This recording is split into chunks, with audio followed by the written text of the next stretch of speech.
Coming up, it's a Friday edition of the Bullpen with Adam the Bull. It is November the 18th. Currently starting this podcast at 9:45 in the morning. A lot to get to today. The Browns prepared to play the Bills in Detroit. We'll get to that. And can the Bills even get to Detroit? Why have they not left Buffalo already? They knew there was a massive snowstorm coming. Why are football teams generally stupid? We'll get to all of that. We'll look at all the games coming up this weekend. I'll give you the picks for every game. We'll look back at Thursday Night Football, look ahead to the Cavs weekend and some potential baseball stories as well. That's all coming up on this Friday Bullpen right here with Adam the Bull. Podcast is not for the faint of heart. And I do think it's time for the Browns to move on. It's not for those who ride the fence. He's proven nothing. But if you're looking for someone who tells it like it is about Cleveland sports, everybody does fandom their way. You've come to the right place. I don't think he's any good. It's time for the Bullpen with Adam the Bull.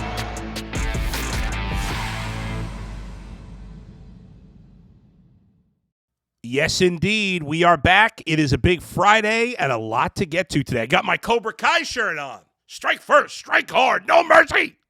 Ah! For crying out loud. I love that show. Love that show. If you don't love it, I don't know what the hell's wrong with you. Anyway, let's get right to it. Got the word yesterday afternoon that the Browns-Bills game being moved to Detroit. Here's what I don't understand. Why, like this morning, you're seeing tweets saying, Bills might have a hard time. League sources. Here's Josina Anderson. League sources on Bills snow. This is a major impact. There's currently a travel ban. Still waiting to hear on timing of today's Zoom meeting. Snow is coming down hard right now. I don't know what's the contingency if everyone can't make it to the airport. What happened here? They knew this was going to be like one of the biggest snowstorms of all time. Why didn't the Bills leave Buffalo 2 days ago? Why did they wait? Like, I understand, some people are so stupid. Fans, football teams, broadcasters, you're not tough. You got to play. This is a massive.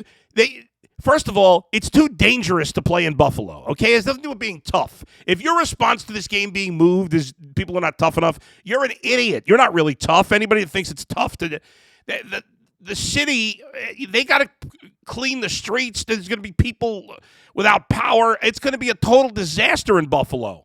Can't be worried about preparing a football stadium. And don't be one of these whiny fans now who are like, oh, it's not fair to us, a Browns fan, we got to go to Detroit. Shut up. There's more important things. I love sports as much as anybody. There's more important things than football. But what I don't understand is why did the Bills not get – first of all, they waited till yesterday to decide. This massive snowstorm is hitting yesterday. Why didn't the Bills plan to leave town yesterday? Before it got too bad. And there was a report, the Bills, they were, and because they're playing Sunday, so, if they can get there, they're playing the Browns and Bills are playing Sunday in Detroit, and then the Bills are playing the Lions on Thursday. And it came out yesterday that the game was being moved to Detroit and that the Bills were going to come back home to Buffalo on Sunday. Like, what? How stupid can you be? These teams think like that other thing, like the rest of the world going on doesn't matter. Like they're above it all. It drives me crazy. The Bills are so stupid. They should have gotten out of town. They should have packed for a week and just stayed in Detroit. There's going to be snow. It's going to be the biggest snowstorm, one of the biggest snowstorms ever. No, we got to get back to Buffalo. We got to practice at our own facility for one day. No, we can't leave a day early. We got to stick with our schedule. These coaches are so uptight and ridiculous. My God. So anyway, listen. I'll assume because everybody treats professional teams like they're above everything else, much like, every other rich entity. They get away with stuff that the rest of us can't do. This stupid World Cup in Qatar or Qatar, however you say the name of the country, you're not allowed to drink alcohol outside of the stadium, but those in the rich people in the luxury suites, they can drink alcohol. Hypocrites. The rich get everything, and that's part of this whole football situation. Like these teams, they think they should use city employees to clean the stadium and do whatever the hell they want to do. Just go to freaking Detroit already, will you? And shut the hell up. Well, we're going to fly back on Sunday. Dummies. Too many dummies who think they're smart out there. Too many dummies running the world. That's why we're all screwed. Anyway, on that happy note, let's talk some football. The Browns and Bills will supposedly play Sunday. If you pay attention to such things, the point spread for the Browns and Bills went from opened it was 7.5, went to 9.5. Now I'm seeing 8. I don't know, but I saw it was 9.5 yesterday. I don't know if ESPN has this right. Who knows what what the hell they're doing on here? I may need to start looking at a different place. Let's see. Either way, the line went up when the word came out that they were moving to Detroit, and that's because a lot of people, Vegas thinks that, which makes sense, the Bills are a passing team. As bad as the Browns are against the run, you saw the Bengals not run against the Browns. It didn't work well for the Bengals. And as for the Browns, as for the Bills, they throw the ball even more than the Bengals do. I don't know if they're going to change it up. It'll be interesting to see, but because Josh Allen's dealing with an injury, and because obviously it's easier to throw in a dome than it would be in freezing cold, windy, snowy conditions, the line I'm seeing now is 9. So with 7.5, 9, Vegas thinks the Bills have a better chance. Who knows what the truth is. I think the game's going to be surprisingly close. In typical Browns fan and media behavior, everybody's so extreme. A lot of people pick the Browns after they beat the Bengals to beat the Dolphins, including myself. I got caught up, right? And now everybody's going the opposite because we're all prisoners of the last week. And now everybody's saying, the Bills are going to crush them. And they might. The Bills certainly might crush the Browns. It's not unreasonable to think that could happen. However, I don't think that's going to happen. Josh Allen, as great as he is not playing great football right now. The injury seems to have affected him a little bit. His turnovers have been a problem lately. His accuracy overall, I want to say 2 of the last 3 games, he's been around 50%. He has not been as sharp since he got hurt. And so I think that's a factor here. And I do think that despite how they played yesterday, I like how the Browns' offense is playing. Not yesterday, but last week. I overall like how the Browns are playing offensively. I think they will be able to run in this game. I think they will be able to get something going in the passing game as well. The Bills' defense has been good, certainly, and I absolutely end up being wrong on this, but I do think my thought is that the Browns will play a tough game with Buffalo and end up on the losing end. I think that's, unfortunately, how it's going to end up happening. We shall see. But when you look at the matchup, the one thing that does favor the Browns is that the Bills don't run the ball. And I don't know, just because the Browns' run defense is a all-time weakness. But the Bengals knew that and didn't try to use that advantage. The Bills may be the same. They are such a pass-heavy. And we've seen other teams that are pass-heavy teams, like the Chargers, like Miami, who took advantage of the Browns' weakness and won the game because of it. The Chargers game the Browns could have easily won still. But last week, certainly the case. The Dolphins were, they did it through the air and the ground, but they just killed them on the ground, and they're not a team that has run the ball that well.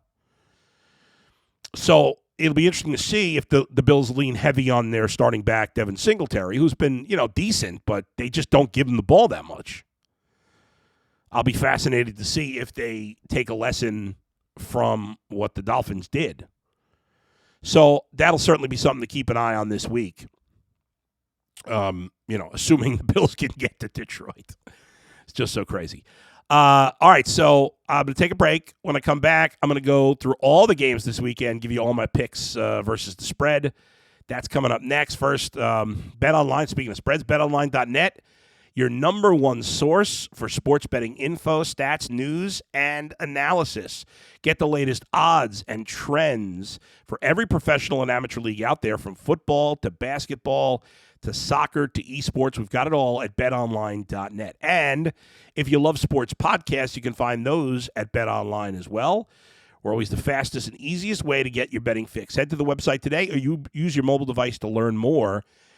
BetOnline, where the game starts.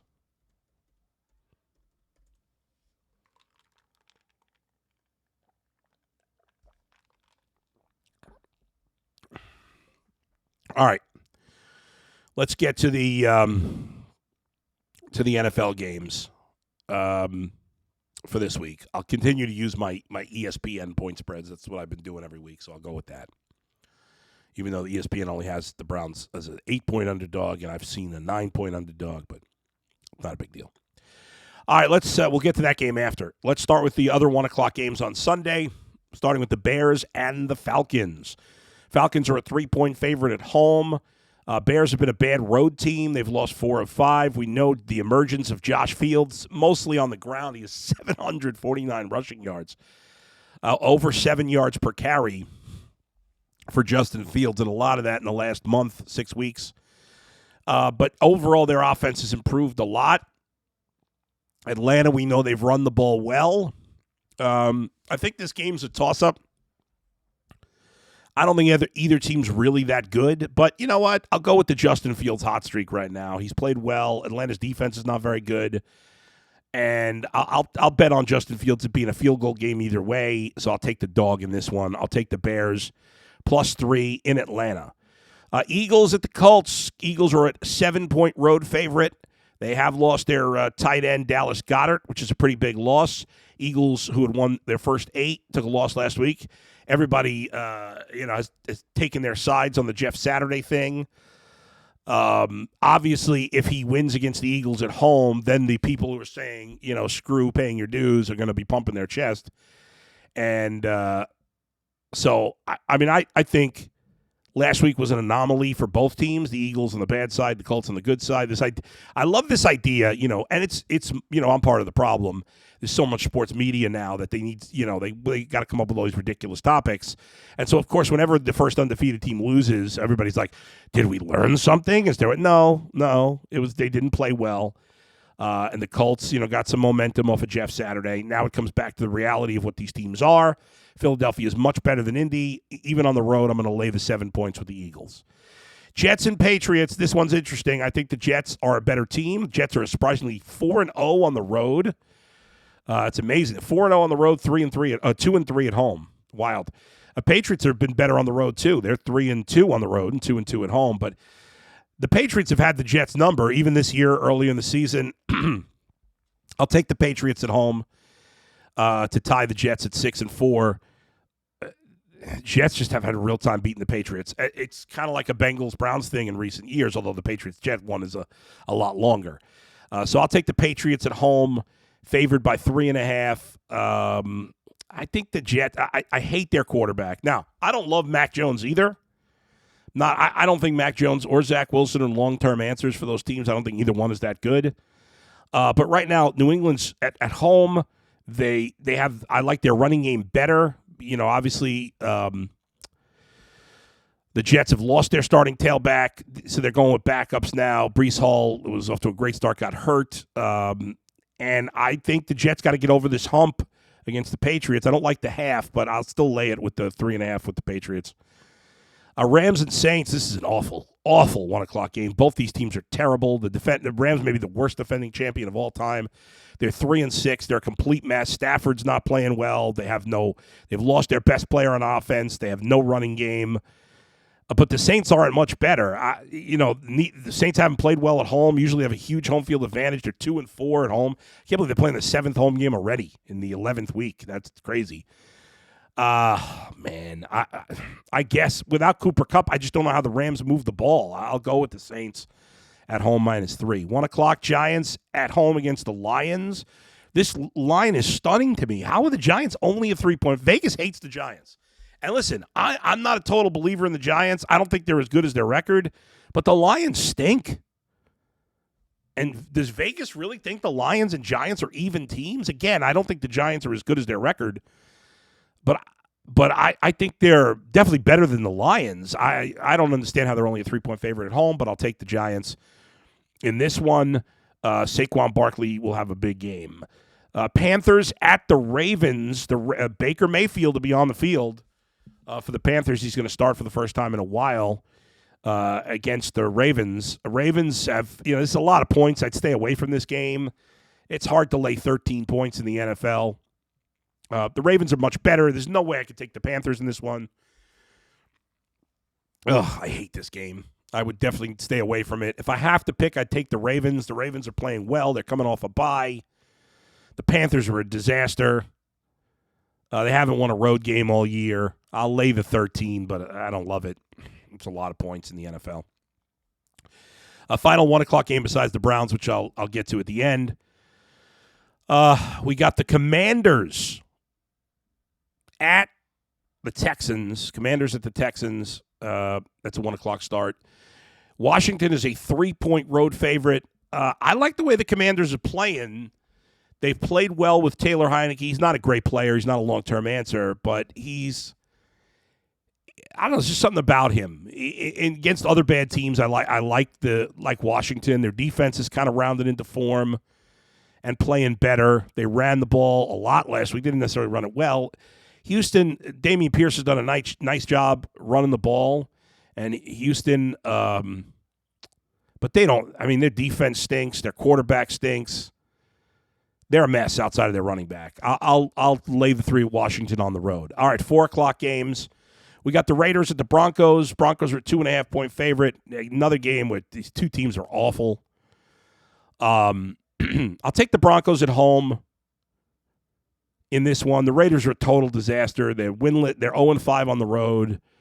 Derek Carr is crying every week. But good for him. I shouldn't make fun of a guy who cries. I mean, I think it takes a real man to cry.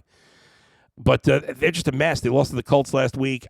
You could argue that maybe they'll show some pride. I know everybody hates Russell Wilson all of a sudden. I don't get the hate. He does come off as a phony. I get it, but I don't know. I like the Broncos at home in this one. I just can't see how you pick the Raiders to win a game when they're 2-7 and 0-5 on the road. But it's football. You never know. Dallas at Minnesota. Maybe it's time to start giving the Vikings some credit, at least in the regular season. They played a great game last week against Buffalo. Josh Allen throws a pick that ends the game. Cowboys looked bad last week. Blew a big lead to Green Bay. Cowboys often get off to good starts and then fall apart. Dak Prescott's not playing great. They're going to force feed Elliott now that he's back. I'll take the Vikings at home. I don't know why the Dallas is favored in this game. I'll take the Vikings plus 1.5 at home. Bengals at Steelers. This game, as a Bengals fan, makes me nervous. I don't like the Steelers. I've said all along I don't think they're very good, but their D-line, now healthy, matches up well against the Bengals' offensive line. I think I got to take the Steelers in this game. I think the Bengals will win by a field goal, or I think this. I hate to say it, but I think the Steelers could win this game. I'll take the Steelers plus 4 in Pittsburgh. Sunday Night Football. We got the Chiefs and Chargers. Fun game on paper. Chargers haven't been playing great. They might get Mike Williams and Keenan Allen back. If those guys are back, I kind of like the Chargers to keep it close. I'm going to take the Chargers at home. Getting 5 points at home is a good team. I think they'll keep it close. I think it's a field goal game in this one, too. I've said that for a few games. So I'll take the Chargers to cover. I think the Chiefs win by 3 points. I'll take the Chargers to cover at home, and they could win this game, certainly. So a team that is a good team at home. I know they haven't played great, but I kind of like them. So there you go. Finally, the Browns at the Bills. I'll go with 8 points because that's what I got it on the ESPN line. I'm definitely taking the Browns in this game. I know there's a lot of things that point to the Browns getting blown out, but I'm going to say the Browns play with a little pride this week, a little grit, coming off a bad game. They've only played 2 awful games this year. In general, under Stefanski, they've played well coming off a loss. They get it. Even though it's better for Josh Allen to be indoors, still the Bills were the home team. They're technically the home team in this game, but I would expect in Detroit the Browns to have a favorable crowd. In Buffalo, they would not have. I think that's got to account for something. I don't think the Bills will commit to the run. Maybe I'm crazy. And if they don't, I think the Browns can be efficient enough in the pass defense and be efficient enough offensively as they have been for most of the year to keep it close. I think the Bills will pull it out. It'll be a heartbreaker. But I think the Bills will I think the Browns will ultimately lose, but the Browns will cover the spread. I say Buffalo wins by 3 to 7 points, and I'm getting 8, so I'll take the Browns with the 8 points. I think it'll be a close game. And I think the Bills will win it late. That's my guess on this one. All right, quick break, and back to wrap it up. A few other things, baseball, basketball, TV as well. All coming up right here in the bullpen with Adam the Bull.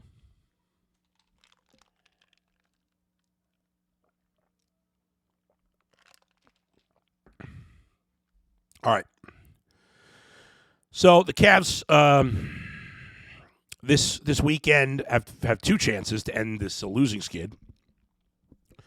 They're back home tonight at the start of a 4-game homestand. They'll play in the next 6 days. 4 home games. Chance to get right coming off the 5th straight loss. Lost to Milwaukee on Wednesday night, 113-98. Tonight, they're hosting Charlotte. Hopefully, Jared Allen will be good to go. He's had a non-COVID illness, apparently, that he's had for a few days now. So hopefully he's feeling better enough to go. So two interesting games this weekend. You got Charlotte coming to town tonight. And, obviously Charlotte's been awful. There's no excuse for the Cavs to lose this game. Charlotte has won 4. In fact, Charlotte started 3-3, and since then they've lost 9 of 10. So, I mean, tonight you got to get right. You can't lose to Charlotte at home. There's no excuse for that. Miami, different story. They're not playing great, but they're a 500 team, 7-8. They have won 5 of their last 8, so they're playing better. They did lose to Toronto in their last game, but we know Miami's a lot more talented. But there's no excuse for losing to Charlotte. What's the spread on that game? I never really look at NBA spreads. But the Cavs are a 9.5-point favorite. That's a lot in the NBA. They're probably the biggest favorite of the night.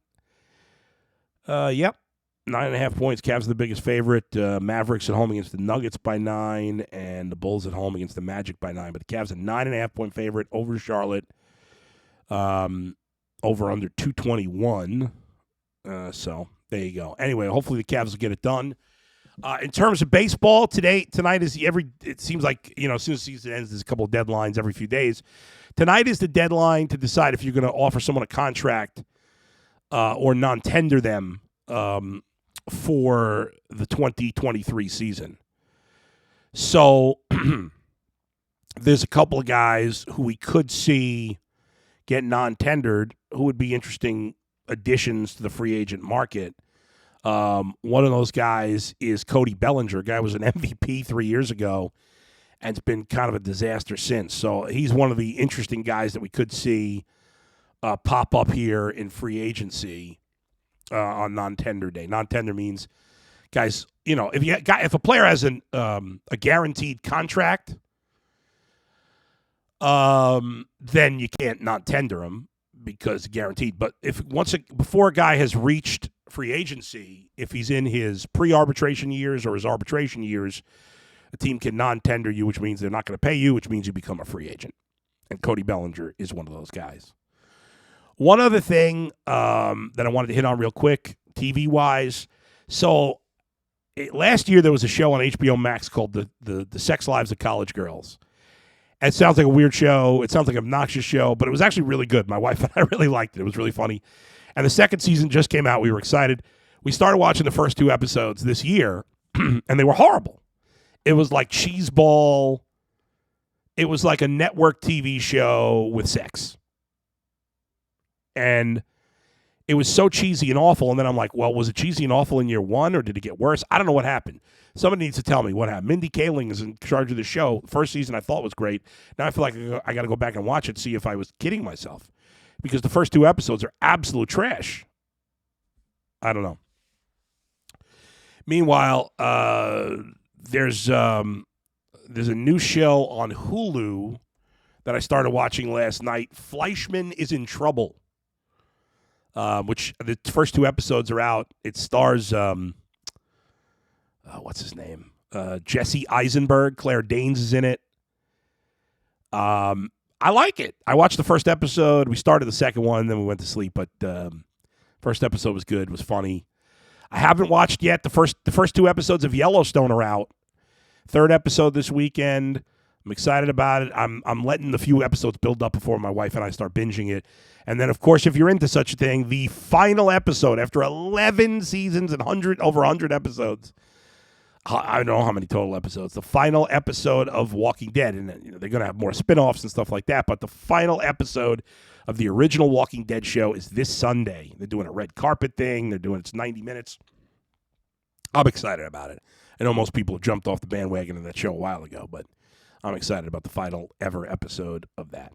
All right, thanks for joining me today. Make sure you follow me on Twitter at Adam the Bull. Although Twitter, I don't know. I'm looking into Mastodon.